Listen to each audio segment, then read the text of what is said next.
This is Jessie, and you're listening to the Curious Cabinet Podcast.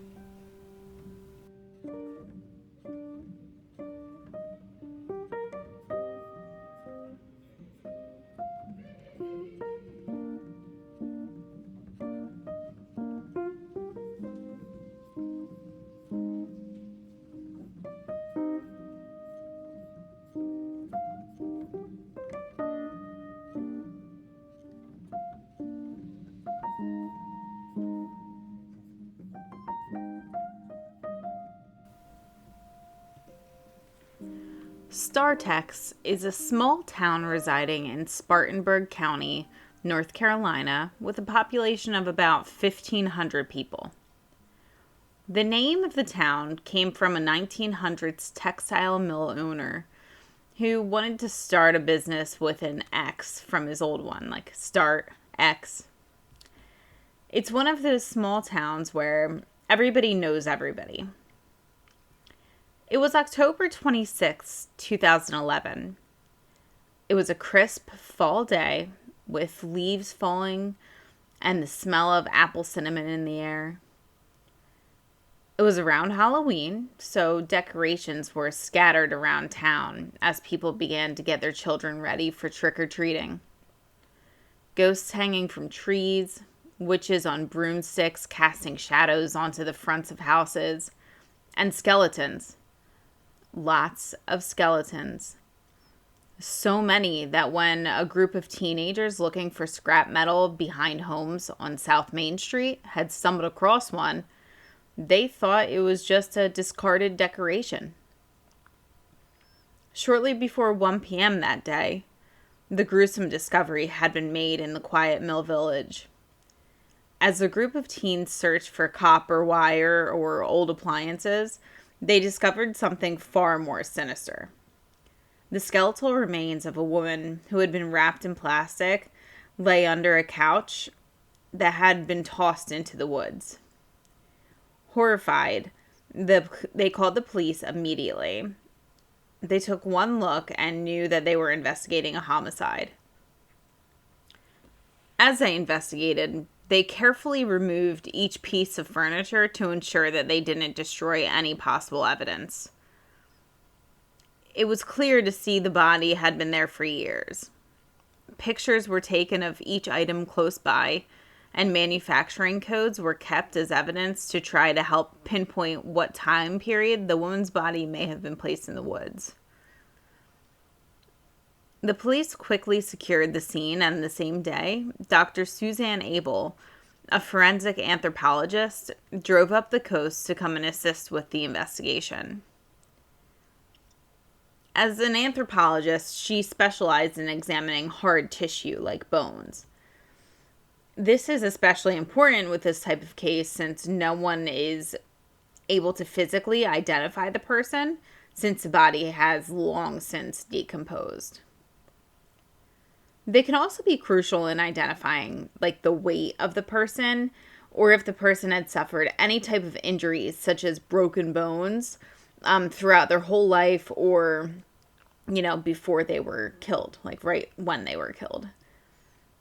They're usually called in when that's all that's left is the skeletal remains or if a person has been burned or mummified. Abel works with the coroner's office to create a profile for this Jane Doe, who they called Miss Startex. They figured out the remains belonged to a female and that she was approximately between 40 and 55 years old, that she had died between 2005 and 2006, and most importantly, that there were signs of foul play.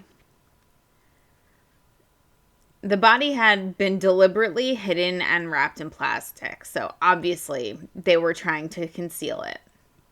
There was no ID on the body, no clothing remnants that could give a clue as to when she died or where. There had only been a single small gold stem earring with a red stone found. My allergies are kind of bothering me today, so I'm a little stuffy. There had been no ID on the body. There was only a single small gold stem earring with a red stone found with the remains. But that didn't have any significant markings or anything specific to be able to figure where it came from or how old it was. It did become an essential piece of evidence in the case, though. The location was obviously a dump site where people would discard of trash or old furniture and stuff like that. And it was hidden far enough away from the street that it was not easily seen if somebody was out there throwing stuff away. But the problem is they have no idea who this woman is. There's no ID, there's no name, no missing persons report matching the description. So then she became known as Startex Jane Doe or Miss Startex. Over the next few days, all of the bones had been carefully transported to the morgue. Dr. Abel spent hours cleaning and reassembling everything. She uncovered that the remains belonged to a Caucasian woman, approximately 5'4" or 5'2", 5'6" tall. She would probably have medium brown, reddish type hair, which was based off of any remaining root evidence, and a build that suggested she lived an ordinary life. Dental records showed some fillings, but nothing unique enough to suggest a quick match. Her teeth indicated that she may have grown up in the South, and maybe had her dental work in the 70s or 80s. In the early days of the investigation, everyone on the case worked tirelessly to figure out who this person may be. This was in 2011, and forensic technology was not nearly as advanced as it is today. They ran her description through databases like NamUs and NCIC, but nothing matched. They canvassed the village to see if anyone had remembered something odd happening a few years earlier, like maybe they heard a car pull up late at night or any unusual sounds in the woods, but still nothing. Investigator Rick Ellis became a huge advocate for Miss Startex. He emphasized the high solvability if they could just find out who she was. There is evidence pointing to how she died, though details were withheld initially to protect the investigation. There were signs of blunt force trauma and strangulation. This was based on analyzed bone fractures, but once again, they needed to figure out who she was before they could figure out who her killer was. Over the next years, police had ruled out over 80 different missing women who Miss Startex could have possibly been. Police contacted many different families, mostly from the South, and each time no match was made. Dental records, bone measurements, and everything just pointed away. But by 2015, the case went cold. There were no leads, and Miss Startex remained nameless. In 2020, Spartanburg Coroner's Office partnered with the DNA Doe Project, a nonprofit volunteer group that uses investigative genetic technology to crack cold cases. This company uses direct relative databases. So instead of using regular DNA technology where you need to be like a direct relative in the database, they use databases that build genealogical family trees. So these places like GED Match, Family Tree DNA, or DNAjustice.org, they trace it backwards through centuries of records. So really, anyone who gets their DNA ancestry done could possibly be helping to solve a cold case. This revealed some clues for Miss Startex. She had some Puerto Rican ancestry, which kind of made things a little more complicated. Over the years, the team had built out hundreds of family trees for different families, for different Puerto Rican families, but the problem was that all of these DNA matches were just very, very distant relatives. It was tricky, but the team persisted. Online sleuths and amateur investigators dove into this case. Reddit users dissected her reconstruction and noted a possible ear injury and one potential match. Threads ran wild with questions. Was she local? Was she a traveler? A victim of domestic violence that was just never reported? Maybe she was estranged from family or was a runaway. But the biggest issue with this case was the funding. DNA sequencing would cost thousands of dollars. But in 2022, they caught a break. An anonymous donation helped foot the bill for Miss Startex, as well as other cases like the Bone Lake Jane Doe, which I don't really know about that case, so I have to look into that. But by 2023, they had some of the sequence done and found possible roots in the Southern Carolinas or Georgia, but still no name, which they had assumed she had come from down south anyway. Miss Startex was born between 1955 and 1970 and had some healed fractures in her bones, suggesting that she lived a bit of a tough life. Her dental work signaled the work she received was from very affordable clinics, meaning she likely came from an unwealthy family. In 2024, the DNA Doe Project hit a huge breakthrough in the case. A new DNA match from a family tree DNA user suggesting they were a third or fourth cousin. From there, they built a massive family tree containing 50,000 names, but tracking it back all the way to the 19th century.